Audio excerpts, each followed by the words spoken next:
பைக்ல வேகமா போனாலும் மெதுவா போனாலும் ஒரே மாதிரி மைலேஜ் கிடைக்குமோ கிடைக்காதோ. ஆனா அல்ட்ரா டியூரா ஃபிளேம்ல அதிக வெப்பத்துல சமைச்சாலும் எத்தனை பர்னர்ல சமைச்சாலும் 70% எரிவாயு சேமிக்கும். வேகமாவும் சமைக்கலாம், காசு மிச்சம். Ultra டியூரா flame. Wherever you go, whatever you do, throw a little at it. Omax Vest and Briefs. முதல்ல டிடிஎஃப் பாஸ்னு யாருன்னு எனக்கு தெரியாது. ரெண்டாவது மூணாவது படிக்கிற பசங்கள்ல இருந்து அப் டு 60 ஏஜ் சரி இருக்கா. இது மாதிரி ஃபேன் பேஸ் இருக்கிற யாரும் நான் இது பார்த்ததில்லை. மணிகண்டன் சாரோட நடிப்பு எவ்வளோ சூப்பராக இருக்கும்னு சொல்லி நமக்கு தெரியும். ஸோ அப்படி இருக்கும்போது வந்து பார்த்துட்டுனா அடுத்தது என்ன செலக்ட் பண்ணியிருக்காங்கன்னொடனே அதில் எனக்கு நிறைய பயம் வந்துருச்சு உண்மையை சொல்ல போனால். தீபனாவோட இப்போ இந்த டியூட் படத்தில் அவரோட ஆக்டிங் பயங்கரமாக இருக்குது. இப்போ டியூட் படத்தில் போய் பார்த்துருந்தப்போ அவரோட ஸ்டைல் சரி, ஆக்டிங் சரி, ஒவ்வொன்றிலையும் பின்னிருக்காரு. அது கங்கண பொருத்தம் அப்படிம்பாங்கன்னு நினைக்கிறேன். கல்யாண பொருத்தமுக்கு கங்கண பொருத்தம் அப்படிம்பாங்க. அந்த பொருத்தம் எப்போ வருதுன்னே தெரியாது. அதுவும் என் ஒய்ஃப் வந்து பார்த்துட்டிங்கன்னா முன்னாடியெல்லாம் வந்து பார்த்தா இந்த கிஸ்ஸினுக்குலாம் எதுவுமே பிரச்சனையே கிடையாது. இந்த மாதிரி ஸ்வீட் இந்த மாதிரி எல்லாம் சொன்னாங்கன்னு இது கிஸ்ஸா போன வைங்க அப்படின்ட்டாங்க. தினமலர் வியூவர்ஸில் இருக்கும் ஒரு ஹலோ வணக்கம். இன்னைக்கு நம்ம கூட பேச போகிறாங்க கருணாநிதி அறிமுக இயக்கத்தில் டிடிஎஃப் வாசன் அறிமுகமாகும் படம் இந்தியன் பெண்ணல்லா. ஒரு வித்தியாசமான ஒரு ட்ரைலரை பார்த்தோம். ரொம்ப ஆக்ஷன் பிளாக்காக இருக்கட்டும், அவங்க ஏதோ ஒரு விஷயம் சொல்ல போகிறாங்க அப்படிங்கிறது அந்த ட்ரைலரில் தெரிஞ்சுது. முதல்ல அறிமுக இயக்குனர் கருணாநிதி சார்ட்டேருந்து ஆரம்பிக்கலாம். வணக்கம் சார். தினமலர் வாசகர்களுக்கு ஐபிஎல் சார்பாக வணக்கத்தை தெரிவித்துக் கொள்கிறேன். வணக்கம் சார். எனக்கு உங்களை பற்றி சொல்லுங்கள் சார். நீங்கள் யார்கிட்ட ஒர்க் பண்ணீங்க? நான் வந்து வெற்றிமாறன் சார்கிட்ட ஒர்க் பண்ணியிருந்தேன், மணிமாறன் சார்கிட்ட ஒர்க் பண்ணியிருக்கேன். அங்கே முடிச்சுட்டு அதுக்கப்புறம் தான் அடுத்தது நம்ம படம் பண்ணலான்ட்டு ஒரு முடிவு பண்ணேன். அப்போது என்னுடைய நண்பர் ஜிஆர் மதன் கிருஷ்ணன் அவர்கிட்ட இதை பற்றி பேசிக்கிட்டு இருந்தோம். பண்ணலாம் அவர் அது மாதிரி அசிஸ்டன்ஸ்லாம் கொடுக்கல. அப்புறம் திடீர்னு அவர் தான் சொன்னார், ஒரு படம் பண்ணுங்களா வரலாம் அப்படின்னாரு. சரி ஓகே அப்படின்னு ஒரு லைன் சொன்னார். அந்த லைன் ஆப்டாக இருந்தது, அது வாழ்க்கைக்கு கனெக்டாக இருந்தது. ஒரு சரி ஓகே அந்த படம் பண்ணலாம் அப்படின்னு சொல்லிட்டு முடிவு பண்ணி அதில் களத்தில் இறங்கி நாங்கள் படம் ஆரம்பிக்க என்னென்ன படங்கள் பண்ணீங்க? விசாரணையும் உதய என்ஹெச் புறப்பட்டோம். இந்த படம் பார்க்கும்போது சிலருடைய ஃபேஸ்லாம் பார்த்தீங்கன்னா ஒரு பீரியட் ஃபிலிமில் வர 1976 86 உள்ள கதைக்களங்கள் எடுத்த மாதிரி எனக்கு தோணுது. ஸோ இந்த கதைக்களம் ஏதாவது பேக் ட்ராப்பில் இருக்கா சார்? ஏதாவது உண்மை சம்பவமா இல்லை எது மாதிரி ஸ்டோரி இது? இல்லை, இது கொரோனா பீரியடில் ஒரு உண்மை சம்பவம் நடந்தது. ஜஸ்ட் ஒரு 6 years பேக்ஸ் தான், ரொம்ப நாள் கிடையாது. அப்போது ஒரு ரியலான ஒரு இன்சிடென்ட் நடந்தது. அதில் அந்த இன்சிடென்ட்டை பேஸ் பண்ணி தான் இந்த ஸ்கிரிப்டே பண்ணியிருக்கோம். ஓகே. இதில் டிடிஎஃப் வாசன் வந்து ஹீரோவாக அறிமுகப்படுத்துகிறீங்க. ஸோ அவர் தான் உங்களோட சாய்ஸாக இருந்ததா இல்லை வேறு யாரும் மைண்டில் வச்சுட்டு பண்ணீங்கன்னு நினச்சி? இல்லை, முதல்ல டிடிஎஃப் வாசன் யாருன்னு எனக்கு தெரியாது. முன்னாடி ஃபஸ்ட்டு அட்வான்ஸ் இவருக்கு கிஷோர் சாருக்கும் அபிராம் சாருக்கும் கொடுத்துருந்தோம். அதுக்கப்புறம் உடனே ஷூட்டிங் ஸ்டார்ட் பண்ணலான்னு சொன்னால் அவங்களோட டேட்டு டைம் அதை ஸ்டார்ட் பண்ணலான்னு சொன்னால் சரி ஷூட்டிங் போயிட்டோம். ஓகே. அப்போதைக்கு ஹீரோ ஃபிக்ஸ் பண்ணலை. நாங்கள் அப்போது ஒரு ஹீரோ அப்ரோச் பண்ணோம். அவங்க வந்து 6 மாதம் ஆகுது, 8 மாதம் இல்லை அடுத்த வருஷம் தான் இருக்குது டேட்டுன்னு சொன்னாங்க. சரி என்ன பண்ணுறது அப்படின்னு சொல்லிட்டு நம்மளுடைய கோ டைரக்டர் ரமேஷ் தான் ஒருத்தர் டிடிஎஃப் வாசன் ஒரு ஃபோட்டோ எடுத்து காட்டினார். பரவாயில்ல நல்லாயிருக்கு ஃபேஸு, ஒரு ஹீரோக்கான மெட்டீரியலாக இருக்குது, சரி கூப்பிடுங்க அப்படின்னு சொன்னேன். அவர் வந்தார், ஸ்கிரிப்டு கேட்டார், ரொம்ப பிடிச்சிருந்தார். கூட கோ ஆர்டிஸ்டில் யாருன்னு கேட்டார். கோ ஆர்டிஸ்டில் கதை நாயகன் கிஷோர் இவரெல்லாம் இருக்கும்போது நான் இவரெல்லாம் நடிக்கும்போது எனக்கு ரொம்ப பெருமையாக இருக்குது, நான் நடிக்கிறேன் அப்படின்னு சொன்னார். ப்ரொடியூசர்கிட்டையும் நான் சொன்னேன். சரி ஓகே உனக்கு பிடிச்சிருக்கான்னு கேட்டார். எனக்கு ஆப்டாக தான் இருக்குது, ஸ்கிரிப்டுக்கான கதை நல்லாயிருக்கு, அந்த ஹீரோ நல்லா இருப்பார் அப்படின்னு. சரி ஓகே கமிட் பண்ணோம். உடனே கமிட் பண்ணி நாங்கள் ஷூட்டிங் அதுக்கப்புறம் தான் போனோம். டிடிஎஃப் வாசனுக்கு வந்து ஒரு பிம்பம் இருக்குது. அவர் சொல்கிற பேச்சு கேட்க மாட்டார், அவரோட தனி ரூட்டில் இருப்பார் அப்படிங்கிற ஒரு பிம்பம் இருக்குது. பொதுவாக அவரோட நீங்கள் ஒர்க் பண்ணும்போது அந்த கம்ஃபர்டபுள் எப்படி இருந்தது? நீங்கள் சொல்கிறதெல்லாம் எப்படி அவர் எடுத்துருந்தா? செட்டில் டிடிஎஃப் எப்படி இருந்தார் சொல்லுங்கள். இல்லை, அது எல்லாமே சொன்னாங்க. இது மாதிரி ஒரு பிரச்சனை இருக்குன்னு தெரியும், எப்படி இது கேரி அவுட் பண்ணுவார். ஏன்னா ஃபஸ்ட் டைம் வராரு, யூடியூப்பில் வந்து நிறைய பேட்டியெல்லாம் கொடுத்துருக்காரு, நான் அதை பார்த்துருக்கேன். அப்புறம் பைக் இதெல்லாம் ஓட்டிருப்பார். இப்படி ஒரு துருதுருன்னு பையன் இருக்கான, எப்படி இதுக்குள்ளே வருவான்றது. ஆனால் எனக்கு ஒரு கான்ஃபிடென்ட் கொண்டு வந்துடலான்னு சொல்லிட்டு. Okay okay. ஏன்னா நீங்கள் இந்த ட்ரெய்லர் ரிலீஸ் அப்போ ஆடியோ லான்ச் இருக்கும்போது கூட நரேன் சார் ஒரு எக்ஸ்பீரியன்ஸு ஆர்டிஸ்ட், அவர் உங்களுக்கு தெரியும், அவரும் சில விஷயங்கள் சொல்லியிருப்பார். எனக்கு இதுதான் வேணும் அப்படின்னு கேட்டு வாங்கினார். நான் இதை பண்ணிக்கலாமான்னு சொன்ன கூட அந்த ஆப்ஷன் கூட நான் அவர் கொடுக்கல. இல்லை எனக்கு இது இருந்தால் போதும் அப்படின்னு சொன்னால் அந்த ஆடியோ லான்ச்சில் அவரே சொல்லியிருப்பார். அது மாதிரி என்னால் முடியும், டிடிஎஃப் பாஸ்கிட்ட என்னால் வேலை வாங்க முடியும் அப்படின்னு நினச்சிட்டு கூப்பிட்டேன். ஆனால் பட் என்னென்னா நான் நினச்சதெல்லாம் பண்ணார். ஸ்டார்டிங்கில் கொஞ்சம் அந்த ஃபியர் இருந்தது. ஃபியர் கொஞ்சம் கொஞ்சமாக சொன்ன பிறகு அப்போ ஸ்டார்டிங்கில் வந்து ஒரு 15 டேக் வரையும் போச்சு. அதுக்கப்புறம் ஒரு day by day day by day increase ஆகும் டே பை டே டேக்கிங் குறைய ஆரம்பிச்சது. அப்புறம் ஒரு ஸ்டேஜில் நான் ஒரு என்னாலே பண்ண முடியுன்ற ஒரு நல்ல ஆர்டிஸ்ட்டாக ஒரு ஹீரோவாக அந்த இடத்துக்கு நகர்த்துட்டாரு. இப்போ 1 or 2 or 3 அப்படி அதுக்குள்ளேயே முடிச்சிருப்போம். என்னென்னா அவர்கிட்ட இருந்த என்னுடைய பிரச்சனை என்னன்னா அவருக்கு கொஞ்சம் ஃபேன்ஸ் அதிகம். அந்த ஃபேன்ஸ் என்னால் கண்ட்ரோல் பண்ண முடியல. எங்கே போனாலும் வந்துடுறாங்க. அதாவது சின்ன பசங்க ஒரு 2வது 3வது படிக்கிற பசங்கள்லேருந்து அப் டு 60 ஏஜ் சரி இருக்கா. இது மாதிரி ஃபேன் பேஸ் இருக்கிற யாரும் நான் இது வரைக்கும் பார்த்ததில்ல. நம்மளும் விஜய் சாரையும் பார்த்துருக்கோம், அஜித் சாரையும் பார்த்துருக்கோம். பட் அவங்க ஃபேன்ஸ் எல்லாம் பார்த்தீங்கன்னா அப்போது அவங்க நடிக்க வரும்போது ஒரு 16 வயசு 17 வயசு இளைஞர்களாக இருப்பாங்க. அவங்க தான் அப்படியே வந்து ஒரு இப்போ 40 50 அந்த ரேஞ்சுக்கு வந்துருப்பாங்க. அந்த 16 17 வயசு இளைஞரோடு இன்னும் இருக்காங்க. இவங்க வளர்ந்து தான் அவங்க வந்தாங்க. ஆனால் ஸ்டார்டிங்கிலே வந்து ஒரு சின்ன வயசுலேருந்து அந்த 60 வயசு இருக்கிற வரையும் நான் பார்த்து விழுந்து போனேன். ஏன்னா 2 பேரும் டீ கடையில் பேசும்போது டீ சாப்பிட முடியல. அப்படி நடந்து வரும்போது ஒரு 45 55 வயசு அப்படி கிராஸ் பண்ணும். ஏய் தம்பி எப்படி இருக்க அப்படி கேஷுவலாக கேட்டு போயிட்டே இருப்பாங்க. நல்லா இருக்கே அப்படின்னா இவர் உடனே நல்லா இருக்குன்னு அவ்வளோதான் சிரிச்சுட்டே போகிறாங்க. இது வந்து அவ்வளோ ஏன்னா ஜஸ்ட் பாஸ் பண்ணுறது ஒரு ஃப்ராக்ஷன் ஆஃப் செகண்ட் தான். ஒரு பைக் பாசிங் நம்ம நடக்கிறோன்னா ஒரு பைக் பாசிங் ஒரு ஃப்ராக்ஷன் ஆஃப் செகண்ட், ஒரு மிஞ்சி போனால் ஒரு 2 செகண்ட், இங்கிருந்து வரும்போது ஒரு 3 செகண்ட் அப்படின்னு. ஆனால் கிட்ட வரும்போது அதை ஐடென்டிஃபை பண்ண முடியும். ஐடென்டிஃபை ஏன்னா அவர் வீடு இருந்தாலும் வச்சு இங்கே இருப்பாரு தெரிஞ்சு போவாங்க. இங்கே வாசல் இருப்பானான்ட்டு ஒரு எதிர்பார்த்து ரோட்ல எங்கேயும் அக்கேஷனாக எங்கேயோ ஒருத்தர் இருக்கும்போது அப்படி கிராஸ் பண்ணும்போது தம்பி நல்லா இருக்கே அப்படின்னு கேட்டு போகும்போது பரவாயில்ல இவ்வளோ ஃபேன் பேசியிருக்காங்களேன்னு எனக்கு ரொம்ப சந்தோஷமாக இருந்தது, வியப்பாக வந்தது.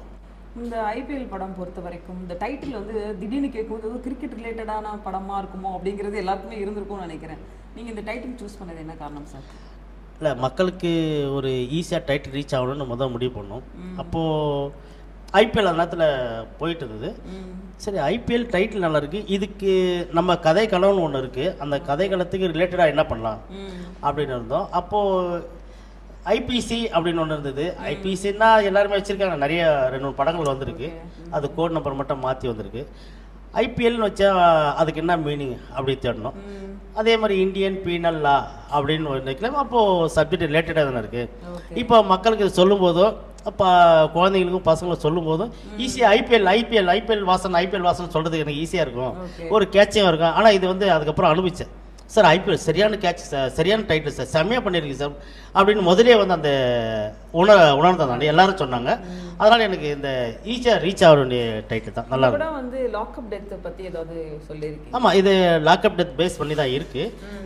அதில் தான் ஒரு சாதாரண மனிதன் மேலே அந்த லாக்அப் டெத் எப்படி பழியை தூக்கி போட்டு எப்படி அதிகாரத்தில் இருந்து எப்படி தப்பிக்கிறாங்க அப்படிங்கிறது, அவர் எப்படி இதுக்குள்ளே வந்து இது மாட்டிக்கிட்டு எப்படி முடிக்கிறாரு, என்ன பண்ணுறாரு, அவருடைய வழி எப்படி இருக்குது, அவங்களுடைய குடும்ப வழி எப்படி இருக்குது அப்படிங்கிறது யதார்த்தமாக இதை லைவாகவும் காட்டியிருப்பேன். ரொம்ப ஹாப்பியாக இருக்குது. என்னென்னா ஐபிஎலுக்கு முன் ஐபிஎலுக்கு பின் அப்படின்னு சொல்லலாம் போல இருக்கு.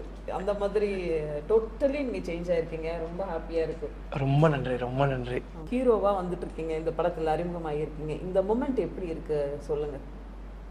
நாயகன் உதயமாகிறான், உங்களுக்கு அது ஞாபகம் இருக்கும்னு நினைக்கிறேன். சொன்னதே நான் தான். ஆமாம், அது சொன்னதே நீங்கள் தான். ஸோ அந்த வார்த்தை அங்கே ஸ்டேஜில் உட்காரும்போது கூட நான் சரியாக கவனிக்கல. ஆனால் வீடியோவை ப்ளே பண்ணிப்பா, ஏன்னா நான் அங்கே அவ்வளோ ஒரு டென்ஷனாக இருப்போம். அவ்வளோ ப்ரெஸ் நமக்கு ஆப்போசிட்டில் இருக்காங்க, உள்ள மனசுக்குள்ள அவ்வளோ பதட்டமாக இருக்கும். அது வீடியோவாக பார்க்கும்போது அப்பா எவ்வளோ பெரிய வார்த்தையை சொல்லியிருக்காங்க, சரி நம்ம ஒரு பெரிய ஹீரோவாக வந்துடுவோம் அப்படின்னு சொல்லி ஆசையோ இருந்தோம். ஏன்னா நம்ம சின்ன வயசுலேருந்து நமக்கு எல்லாம் படம் பண்ணணும்னு ஆசை. எப்படியோ ஒரு வாய்ப்பு கிடைச்சிருச்சு அப்படின்னு சொல்லி அவ்வளோ ஆசையோடு நடக்கும்போது அதெல்லாம் நடக்கலை. ரொம்ப ஒரு மனசு வருத்தம். அதுக்கப்புறம் கடவுள் அன்பாலையும் உங்களை நல்ல உள்ளங்கள் அன்புனாலையும் ஸோ வர 28ஆம் தேதி படம் ரிலீஸ் ஆக போகுது. ஸோ அப்படி இருக்கும்போது ரொம்ப சந்தோஷமாக இருக்கேன். ரொம்ப சந்தோஷம். கண்டிப்பாக நீங்கள் ஃபர்ஸ்ட் ஷோ போய் கண்டிப்பாக பார்த்துருந்துடணும். பார்த்துட்டு ட்வீட் போடுறேன். கண்டிப்பாக பார்த்துட்டு ட்வீட் போடுங்க. சரி, என்ன ரோல் இந்த படத்தில் பண்ணியிருக்கீங்க? ஸோ அன்பு அப்படிங்கிற ஒரு கேரக்டர் பண்ணியிருக்கேன். கதை நாயகன்னு வந்து பார்த்தீங்கன்னா கிஷோர் சார் தான். ஸோ ஒரு கமர்ஷியல் ஹீரோவாக வந்து பார்த்துட்டிங்கன்னா நான் இருக்கேன். ஃபஸ்ட்டு கதை சொல்லும் போது வந்து பார்த்துட்டிங்கன்னா கிஷோர் சார் இருக்காருன்ன உடனே எனக்கு ரொம்ப சந்தோஷமாக போயிடுச்சு. ஸோ ஃபஸ்ட்டு படம் இப்படி வந்தால் தான் கண்டிப்பாக மக்கள் அக்செப்ட் பண்ணிப்பாங்கன்னு எனக்குமே தோணுச்சு. சரி அப்படின்னு சொல்லிட்டு, அதுவும் இல்லாமல் ரொம்ப சூப்பரான ஒரு ஃபிலிம். கிஷோர் சாரோட செலெக்ஷன்லாம் நம்ம பார்த்துருந்துருப்போம். ஸோ அதனால் கண்டிப்பாக நம்ம பண்ணுறோம் அப்படின்னு சொல்லி அப்படியே உள்ள வந்தது தான். சூப்பர். இந்த முதல் படம்னால உங்களுக்கு எவ்வளோ பெரிய எக்ஸ்பீரியன்ஸ் தெரியுமா? ஒரு பக்கம் வெற்றிமாறன் சாரோட அசிஸ்டன்ட், ஒரு பக்கம் பெரிய நடிகர் கிஷோர் சார், அபிராமி, இப்படி வந்து எல்லாரோடையும் பார்த்தீங்கன்னா நம்ம எல்லாருமே எக்ஸ்பீரியன்ஸ் ஆர்டிஸ்ட் இந்த படத்தில் இருந்திருக்காங்க. ஒரு பெரிய லேர்னிங் ப்ராசஸாக இருக்கும். ஏன்னா எல்லா ஹீரோக்களுக்கும் முதல் படம் இப்படி ஒரு சான்சஸ் கிடைக்குமா அப்படின்னு தெரியல. உங்களுக்கு அந்த சான்ஸ் கிடைச்சிருக்குது, எப்படி பார்க்குறீங்க? ஃபஸ்ட்டு எக்ஸ்பீரியன்ஸ் இங்கே கெயின் பண்ணதை விட அங்கே கெயின் பண்ணது தான் அதிகம். வாழ்க்கைக்கும் சரி, படம் ஃபிலிம் ரீதியாகவும் சரி. ஆனா இது வந்து பார்த்துட்டிங்கன்னா அது லைஃபுக்கு, இது வந்து சினிமாக்கு நான் கற்றுக்கிட்டது அதிகம். டே பை டே லேர்ன் பண்ணிக்கிட்டே தான் இருக்கேன். இன்னும் கற்றுக்கிட்டே இருக்கணும், இன்னும் கற்றுக்கிட்டே தான் இருப்போம். ஸோ இன்னும் ஏதோ ஒரு இன்டர்வியூவில் கூட சொல்லியிருந்தேன், கட்டுறது கையளவு கல்லாதது உலக அளவில். ஸோ அந்த மாதிரி ஒவ்வொருத்தங்க கிட்ட இருந்து இன்னும் நான் லேர்ன் பண்ணிக்கிட்டே தான் இருக்கேன். நரேன் சார் ஆகட்டும், அபிராமி மேம் ஆகட்டும், நல்லா சொல்லி கொடுத்தாங்க. அது எனக்கு ரொம்ப சினி இண்டஸ்ட்ரிக்கு ரொம்ப ஹெல்ப்ஃபுல்லாக இருக்கும். ஸோ கிஷோர் சார்லாம் பார்த்தே நிறைய விஷயங்கள் அப்சர்வ் பண்ணிக்க முடிஞ்சது. அதே மாதிரி இந்த மாதிரியான ஒரு வாய்ப்பு ஏற்படுத்தி கொடுத்த ப்ரொடியூசர் அண்ட் டைரக்டர் சாருக்கு ரொம்ப நன்றி. அது போக எங்கள் ரமேஷ் கோ டைரக்டர் சாருக்கு ரொம்ப ரொம்ப தேங்க்ஸ். ஏன்னா சார் தான் வந்து பண்ண ஃபஸ்ட்டு நான் ரெஃபர் பண்ணதே சார் தான். ஏன்னா நிறைய பேர் வந்து பண்ண ரெஃபர் பண்ணுறக்கே வந்து பார்த்துட்டிங்கன்னா ஒரு சின்ன ஒரு பர்சன்டேஜ் கணக்குலலாம் உங்களுக்கு தெரியும். ஸோ அப்படி இருக்கும்போது ஒரு ரெஃபர் பண்ணாங்க என்ன, அது அவ்வளோ சந்தோஷமா இருந்துச்சு. அப்போ அவருக்கு என்ன தெரியாது, எனக்கு அவரை தெரியாது. அவரு யூடியூப்ல மட்டும்தான் பார்த்துருக்காரு. இந்த மாதிரி மஞ்சள் வீரன் ஒரு படம் பண்ணிட்டு இருந்தேன் அப்படின்னு சொல்லி மட்டும்தான் தெரியும். ஸோ அதுக்கே ஃபர்ஸ்ட் ரொம்ப நன்றி கடன் பட்டிருக்கேன். சாரை பற்றி எங்கேயுமே நான் பேசினது இல்லை. ஸோ இப்போ பேசுகிறேன், அதுக்கு ரொம்ப நன்றி சாருக்கு. இந்த படத்துல நிறைய சிங்கிள் ஷாட்லாம் இருக்கு சொன்னாங்க. ஸோ உங்களுக்கு சிங்கிள் ஷாட்ல நீங்க பண்ணியிருக்கீங்களா? நானும் ஒரு சிங்கிள் ஷாட் பண்ணியிருக்கேன்.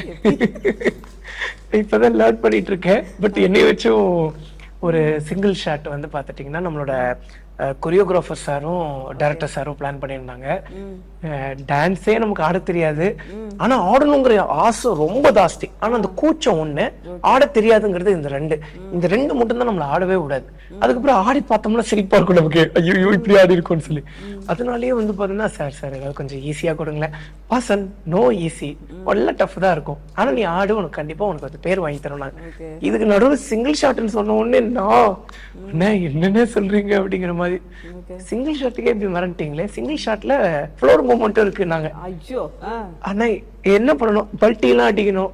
பல்ட்டி அடிக்கிறதுலாம் நமக்கு தான் சின்ன வயசுல இருந்து தெரியும். ஆனா அந்த மாதிரி பல்ட்டில இது இந்த மாதிரி படுத்துக்கிட்டே பல்ட்டி அடிக்கணும். ஆனா என்னென்ன சொல்றீங்க, அப்புறம் அப்படி சொல்லி ஒரு சின்ன ரிஹர்சல் போச்சு. அது கொஞ்சம் பண்ணிட முடியும்னு சொல்லி ஃபீல் ஆச்சு. ப்ராக்டிஸ் மேக்ஸ் மேன் பர்ஃபெக்ட்ல ப்ராக்டிஸ் பண்ணிட முடிஞ்சது. ஸோ நம்மளோட அப்போதான் சாங்ல இருக்கும் அந்த ஒரு சிங்கிள் ஷாட். இன்னொரு क्वेश्चन நான் கேட்டாகணும். உங்களுக்கு பின்னாடி ஒரு போஸ்டர் இருக்குல்ல, அந்த போஸ்டர் எப்படி ரசிச்சு ஒரு ஸ்மைல் கொடுக்குறீங்களே, அது எக்ஸ்பீரியன்ஸ் எனக்கு கொஞ்சம் சொல்லுங்க. அது கலைக்கண் இருக்கக்கூடிய உங்களை மாதிரி இருக்கக்கூடிய உங்களுக்கு மட்டும்தான் இது தெரியுது. ஆமா, அது கொஞ்சம் ஜூம் பண்ணுப்பா கேமரால. இல்ல, நானும் ஹீரோயினும் இருக்கிற மாதிரி ஒரு அழகான போஸ்டர் இதுதான். ரொம்ப சூப்பரா இருக்கும். மித்தபடி ஃபுல்லாமே வந்து பண்ண அடி தட்டி உதன்னு சொல்லி இருக்கும். ஸோ ரொம்ப அழகா இருக்கு. நானுமே சார் கிட்ட சொல்லியிருந்தேன், சார் சூப்பரா இருக்கு சார் அப்படின்னு சொல்லி. ஏன்னா படம் வந்து பண்ண ஒரு பயங்கர பரபரப்புலயே போயிருக்கும். நாங்க ஃபுல்லா பரபரப்பா எடுத்துட்டு வந்திருப்போம். ரிலாக்ஸ் பண்ண முடியாத அளவுக்கு எங்கேயுமே வந்து பண்ண, ஆமா எங்கேயுமே நாங்க வந்து பண்ண போட்டோ ஷூட்னா நாங்க தனியாவே எடுக்கல. இதெல்லாம் வந்து பாத்தீங்கன்னா ஷூட்டிங்ல இருக்கக்கூடிய அந்த ஒரு சீன்ஸ், அந்த ஒரு சாங்ஸ்ல இருந்து ஸ்கிரீன்ஷாட் பண்ணி, அதாவது நான் போனுக்கு நம்ம ஸ்கிரீன்ஷாட் பண்ணல, அப்படிப்பட்ட எடுத்த இதுதான். எனக்குமே ரொம்ப பிடிச்சிருக்கு. நல்லா இருக்கு இல்லைங்க. இதுல வந்து ஒரு சாங்ல கிசிங் சீன்லாம் இருக்கா? டிடிஎஃப் சொன்னாரா இல்ல நீங்களா வச்சீங்களா சார்? ஆமாங்க, ரேசிங் பட்டம் நீதான் வச்சியான்னு கேக்குறீங்க. கிஸ் நான் தான் வச்சேன்னு கேக்குறீங்க. சீன்ல இருக்கு இல்ல, அது சார் ரொம்ப ஆசைப்பட்டார். ஒரு லவ் சீன் ஒன்று கொண்டாட இருந்தோம். அந்த லவ் சீன் பண்ணுவோம், அது கிசிங் சீன் வச்சா அது கம்ப்ளீட் ஆகிற மாதிரி இருக்கு அந்த சீன். ஆனா ஒரு சீன் கிசிங் சீன் வச்சு. அஸ்வின் எப்படி இருக்கீங்க? நல்லா இருக்கேன் மேம். உங்களோட பாட்டுலயே ஒரு வித்தியாசமான ஒரு ட்ரெண்டிங் செட் ஆகிற பாட்டுகள்லாம் இருக்கு. கிட்டத்தட்ட இப்போ 3 மில்லியனுக்கு மேல போயிருக்கும்னு நினைக்கிறேன். ஸோ சொல்லுங்க, அந்த சாங் பத்தி சொல்லுங்க. டிடிஎஃப்க்கு என்ன ஸ்பெஷலான மெத்தட் ஏதாவது கொடுத்துருக்கீங்களா? மெத்தட் ஏதாவது கொடுத்துருக்கீங்களா? டிடிஎஃப் ஆக்சுவலாக சாங்கை விட ஸ்கோரில் வந்து ஒரு மேட்டர் பண்ணியிருப்போம். ட்ரெய்லர் நீங்கள் பார்த்துருப்பீங்க. ட்ரெய்லரில் வந்து லாஸ்ட்டில் அவருடைய பைக் ஷாட்டுக்கெல்லாம் தனியாக ஒரு மியூசிக் வந்ததுல, அது அப்படி தான் வந்து பண்ணது. ட்ரெய்லர் தான் எங்களுக்கு ஃபர்ஸ்ட் வந்தது. ஸோ ட்ரெய்லரை கட் பண்ணும் போது தான் இவங்க அந்த படத்தோட அந்த செகண்ட் ஹாஃப் வந்து எடிட் போயிட்டு இருக்கு. ஸோ ட்ரெய்லர் பார்த்தோன்னே பயங்கரமாக இருக்கு, இதுக்கு ஒரு மாஸ்க் கொடுக்கணும். ஏன்னா படம் வரதுக்கு முன்னாடி ட்ரெய்லர் தான் ஃபர்ஸ்ட் வருன்றதுனால அதை ஃபர்ஸ்ட் பண்ணுவோம் அப்படின்னு சொல்லி பண்ணி வச்சிட்டோம். ஸோ அப்புறம் இப்போ வந்து அந்த பாட்டுக்கு வந்து பேர் வந்து ரைஸ் ஆஃப் டிடிஎஃப் அப்படின்னு வச்சு எனக்கு என்ன இருந்தாலும் எல்லாத்துலயும் ஒரு ஆந்தம் வருது, அந்த மாதிரி டிடிஎஃப்க்கு ஒரு ஆந்தம் வைப்போம் அப்படின்னு சொல்லிட்டு வச்சு விட்டீங்க. ஏன்னா தேர் இப்போ தேர் ஃபேன்ஸ் தேர் வியூவர்ஸ் நீங்க இந்த பாத்தீங்கன்னா கொஸ்டின் சொல்லுங்க, அப்புறம் நான் மறந்து போயிடுவேன். எப்பவுமே ஒரு ஹீரோக்கு ஒரு இன்ட்ரோ சாங் இருக்கும்ல, இன்ட்ரோ பீச்சும் இருக்குல்ல, அந்த டிடிஎஃப் வரும்போது ஒரு சீன் முன்னாடி ஏதாவது வச்சிருக்கீங்களா? டிடிஎஃப் ஒரு இன்ட்ரோ சீன் இருக்கா? அது நீங்க படத்துல பாருங்க. வாசனுக்கு ஒரு இன்ட்ரோ சீன் இருக்கு, பைக்ல ஒரு இன்ட்ரோ சீன் இருக்கு. அது கொஞ்சம் நல்ல வெயிட்டான இன்ட்ரோ சீன் தான், எனக்குமே அது ரொம்ப பிடிக்கும். எது பெர்ஃபார்ம் பண்ணாரோ இல்லையோ அந்த பைக் சீனை பயங்கரமா பண்ணிருப்பாப்லன்னு நினைச்சேன். அது லிமிட் பண்ணாதீங்க சார். சொல்லும் போதே எனக்கு கிளாப், சூப்பரான இன்ட்ரோ. பைக்ல தான் வந்து ஃபேமஸ் ஆனாரு. அதனால ஃபர்ஸ்ட் டைம் அவனோட ரசிகர் எதிர்பார்க்கும் போது ஒரு பைக்கோட வந்தா எப்படி இருக்கும், அந்த என்ட்ரி அவ்வளவு அழகா வச்சிருப்பேன். கண்டிப்பா கைத்தட்டுவாங்க, ரசிப்பாங்க. Super sir. ஒரு பெரிய ஒரு ஷாக், பிடிச்சவங்க பிடிக்காதவங்க எல்லாருமே ரசிப்பாங்க. வெற்றிமாறன் சார் படம் பார்த்துட்டாங்களா? அவர் படம் பார்க்கல, ட்ரெய்லர் பார்த்தாரு. ட்ரெய்லர் பார்த்து ரொம்ப நல்லா வந்திருக்குனாரு. கண்டென்ட் எப்படின்னு கேட்டாரு. இதுல இருக்கிற கண்டென்ட் கண்டிப்பா இருக்குன்னு நல்லா வந்திருக்குனாரு. இது அவரு இப்போ மாஸ்க் படம் ரிலீஸ் ஆகுது, அதை முடிச்சுட்டு வந்து பாக்குற சொல்லியிருக்காரு, படம் பாக்குற சொல்லியிருக்காரு. வாசன் சொல்லுங்க, உங்களுக்கு என்ன மாதிரி கேரக்டர் தமிழ் சினிமாவில் பண்ணணும்னு ஆசை இருக்கு? யாரை ஃபாலோ பண்ணணும்னு நினைக்கிறீங்க? இப்போதான் ஒரு நியூ கமரா வரும், ஸோ நிறைய லேர்ன் பண்ணி வரக்கூடிய கதைகளை வச்சு அப்படியே போறது தான். யாரை பார்த்து ஃபாலோ பண்ணி அப்படின்னு சொல்லி ரோல் மாடலா யார் மென்டரா எடுத்துக்கலாம் அப்படி கேட்குறேன். நிறைய ரோல் மாடல்ஸ் இருக்காங்க, ஆனா எது சொன்னாலும் கான்ட்ரவர்சி ஆகுமே. ஒரு 2 பேர் சொன்னாதான் விடுவாங்க, கிரில் எடுத்துருவாங்க. யாராவது 2 பேர் உங்களை பாதிச்சு உங்களை ஃபீல் பண்ண வச்ச அப்படி சொல்லலாமா? ஆக்சுவலி அதே ட்ரெண்டா மாறுது வாய்ப்பு இருக்கு. என்னோட கேரக்டருக்கு வந்து இப்போ வந்து என்ன இந்த படத்துல செலக்ட் பண்றதுக்கு முன்னாடி சார் வந்து மணிகண்டன் சாரை தான் செலக்ட் பண்ணி வச்சிருந்தாங்க. ஓகே. ஸோ அப்படி இருக்கும்போது மணிகண்டன் சாரோட நடிப்பு எவ்வளோ சூப்பராக இருக்கும்னு சொல்லி நமக்கு தெரியும். ஸோ அப்படி இருக்கும்போது வந்து பார்த்துட்டுன்னா அடுத்தது என்ன செலக்ட் பண்ணியிருக்காங்கன்னொடனே அதில் எனக்கு நிறைய பயம் வந்துருச்சு உண்மையை சொல்ல போனால். ஏன்னா நான் இப்போ ஒரு நியூ கம்மர், ஸோ அவர் எவ்வளோ ஒரு சூப்பரான பெர்ஃபார்மர், கிஷோர் சார் சூப்பரான ஒரு பெர்ஃபார்மர். அப்படி இருக்கும்போது என்னால் எதுவுமே இதில் கெட்டு போயிடக்கூடாது அப்படின்னு சொல்லி என்னால் முடிஞ்ச பெஸ்ட்டை கொடுத்துருக்கேன்.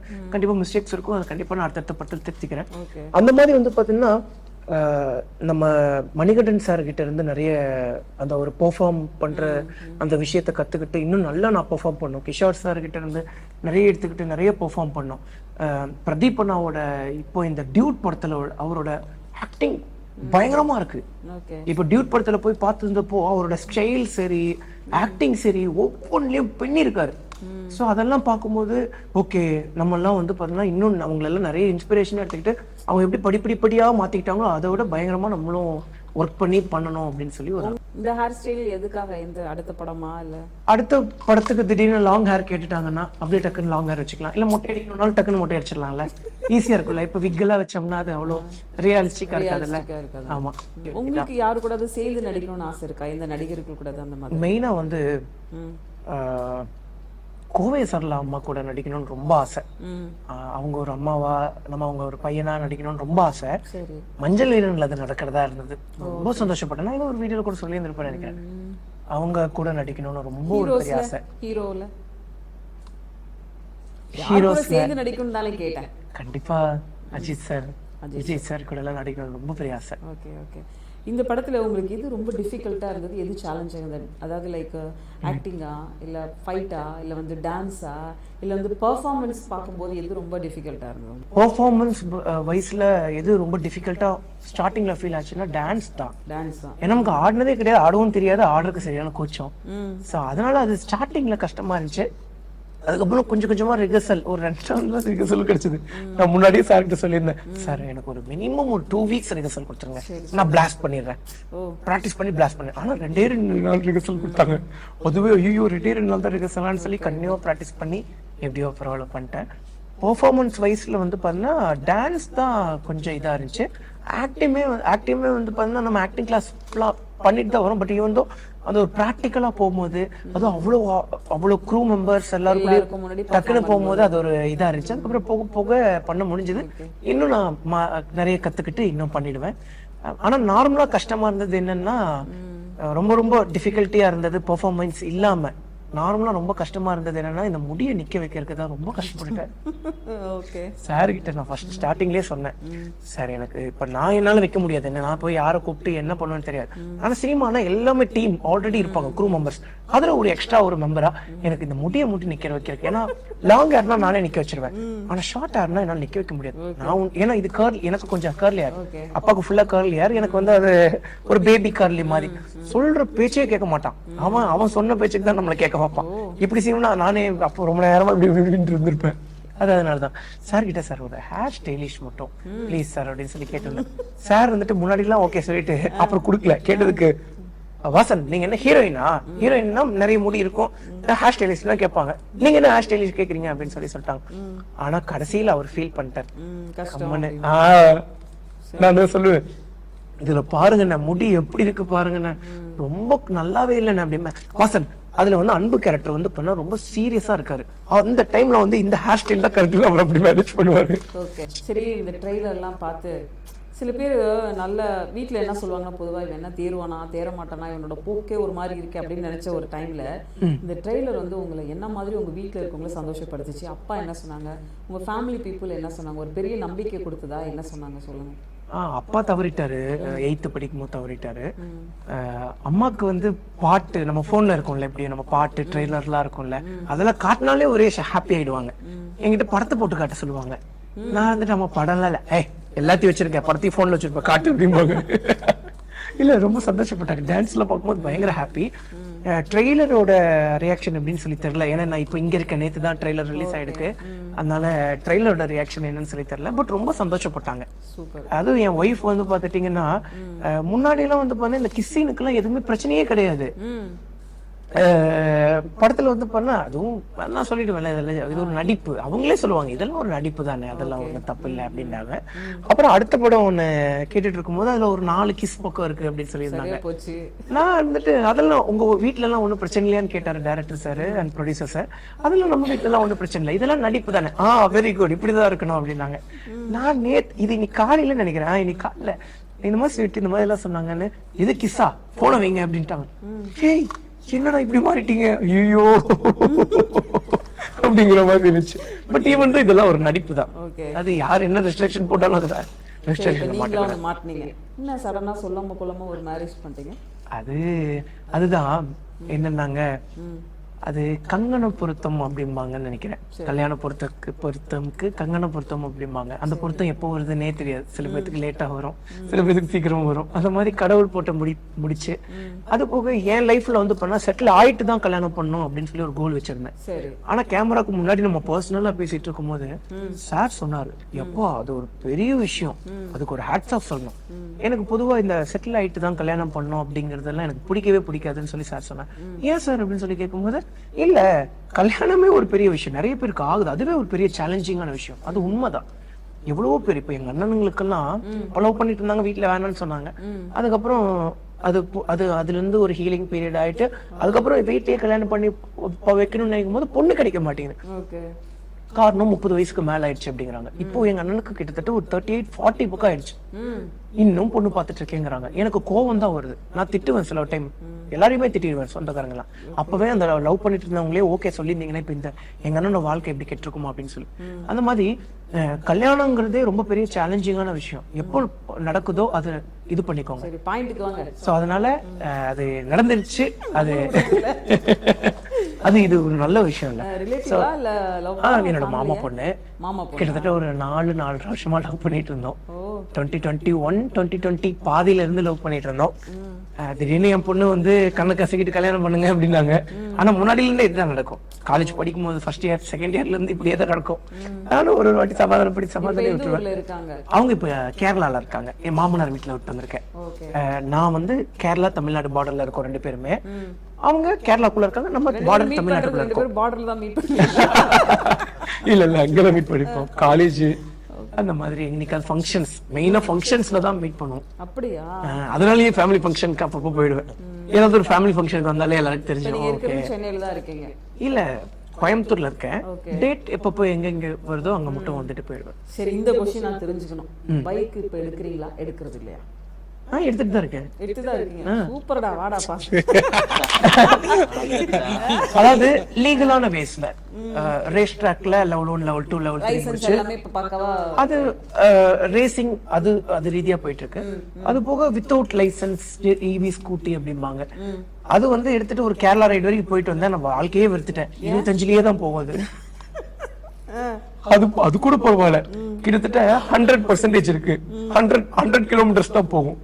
இங்க இருந்து நான் அதிரப்பள்ளிக்கு பிளான் பண்ணேன். பிரேக் எல்லாம் கரெக்ட் பண்ணி கொடுத்துட்டாங்களோ? போட்டே இருக்கும்போது நின்றும். அது அதிரப்பள்ளி வரைக்கும் பிளான் பண்ணியிருந்தேன். சம்திங் எவ்வளோ கிலோமீட்டர்ஸ், 190 கிலோமீட்டர் சம்திங். 90 கிலோமீட்டர்ஸ் போன உடனே எங்க சார்ஜ் போட்டுருணும். ஒரு கடையில போய் சார்ஜ் போட்டாச்சு. 4.5 மணி நேரம் சார்ஜ் ஆகிருக்கு. 4.5 மணி நேரத்துக்கு என்ன பண்றது? நானும் என்னென்னமோ பண்றேன், என் ஒய்ஃபையும் கூப்பிட்டு போயிட்டேன். அதுதான் பிரச்சனை.